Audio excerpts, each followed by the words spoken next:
Hello friends, કેમ છો બધા? માહિર વેજ કિચનમાં તમારું સ્વાગત છે. ફ્રેન્ડ્સ, આજે હું તમારી જોડે શેર કરવા જઈ રહી છું. અત્યારે ગરમીમાં ખૂબ જ મજા પડી જાય તેવું કોલ્ડ કોફી મિલ્ક ડેઝર્ટ. તો સૌથી પહેલાં આપણે એક તપેલીમાં 1.5 ગ્લાસ જેટલું પાણી લેશું.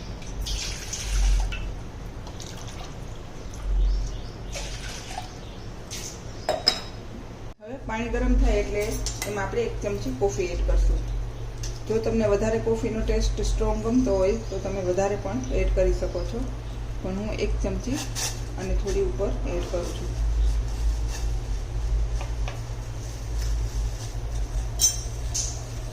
હવે એમાં આપણે 2 ચમચી ભરાય મોટી એવી સાકર નાખશું, જેથી કરીને સ્વીટ અને કોફીનો ટેસ્ટ છે એ બેલેન્સ થઈ જાય. હવે એમાં આપણે 1 ચમચી અગર અગર પાવડર આવે છે એ એડ કરશું. ખૂબ જ જલ્દીથી બની જશે અને ખૂબ જ સરસ ટેસ્ટ અને લુક આવશે. તમે એક વખત જોશો તો જ તમને સીધી બનાવવાની ઈચ્છા થઈ જશે. તો 1 ચમચી આપણે અગર અગર પાવડર એડ કરશું. હવે આપણે આને હલાવશું થોડી વાર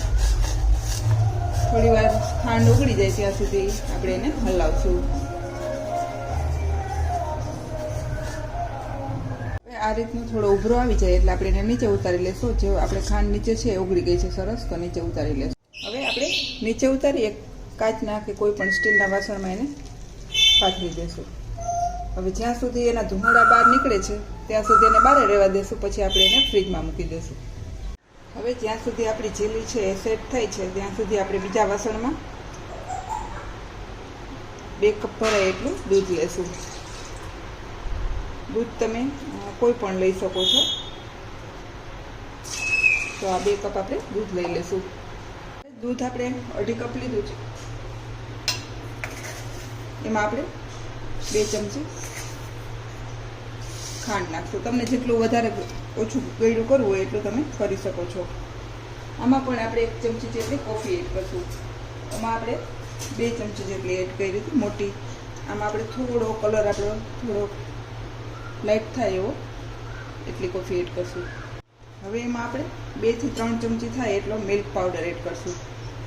મિલ્ક પાવડરથી આપણું જે દૂધ છે સરસ ઘાટું થઈ જશે અને સ્વાદ સરસ આવશે.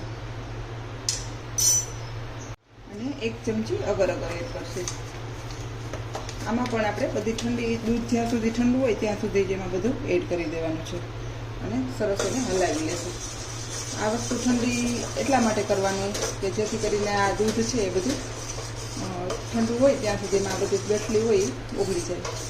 ગરમ દૂધમાં એડ કરશું તો આપણે બધું છે એ ગાંઠું પડી જશે. તો હવે આને પણ આપણે થોડુંક ઘટ થાય ઉભરો આવે પછી એને 7-8 મિનિટ પકાવવાનું છે. અત્યારે આપણે ગરમ કરવાનું છે અને ઉભરો આવે પછી એને 7-8 મિનિટ પકાવવાનું છે. આ સ્ટેજ ઉપર જ આપણે મિલ્ક મેડ પણ એડ કરી દઈશું. આનાથી પણ ખાલી આપણો ટેસ્ટ છે એકદમ સરસ વધારે સારો આવે.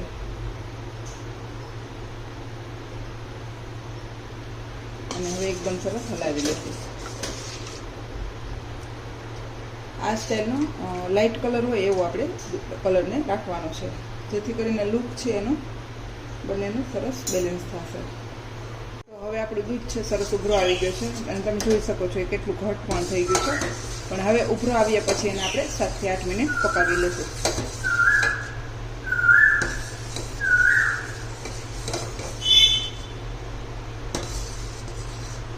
5 મિનિટ થઈ ગઈ છે, તમે જોઈ શકો છો એકદમ આપણું દૂધ છે સરસ એકદમ ઘટ થઈ ગયું છે.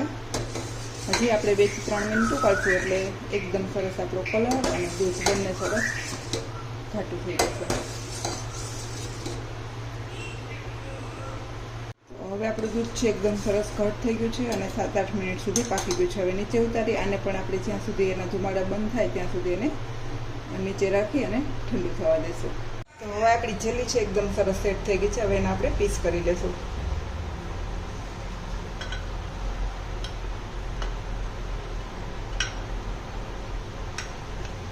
તમે તમારે ચોઈસ મુજબ નાના મોટા કરી શકો છો.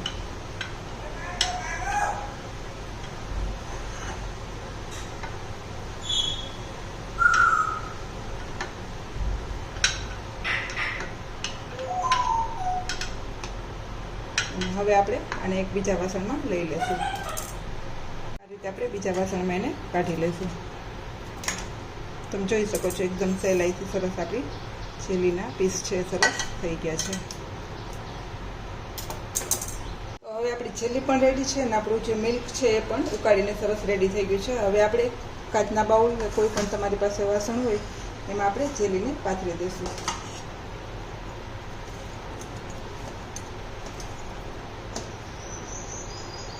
અને હવે આપણે જે દૂધ બનાવ્યું એને એડ કરી દઈશું. એક વખત તમે બનાવશો તો આના દીવાના થઈ જશો, એટલો સરસ ટેસ્ટ આવે છે.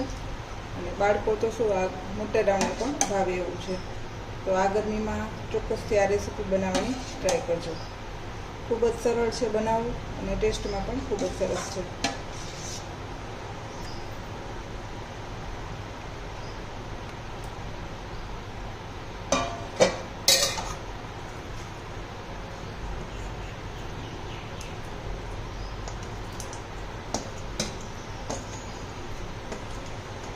હવે ફરી પાછું આપણે આને 7-8 મિનિટ સુધી ફ્રીજમાં ઠંડુ થવા રાખી દઈશું.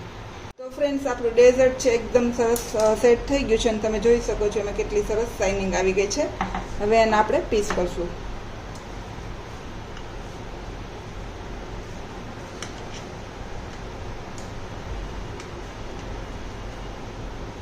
તમે નાના મોટા તમારા ચોઈસ મુજબ કરી શકો છો.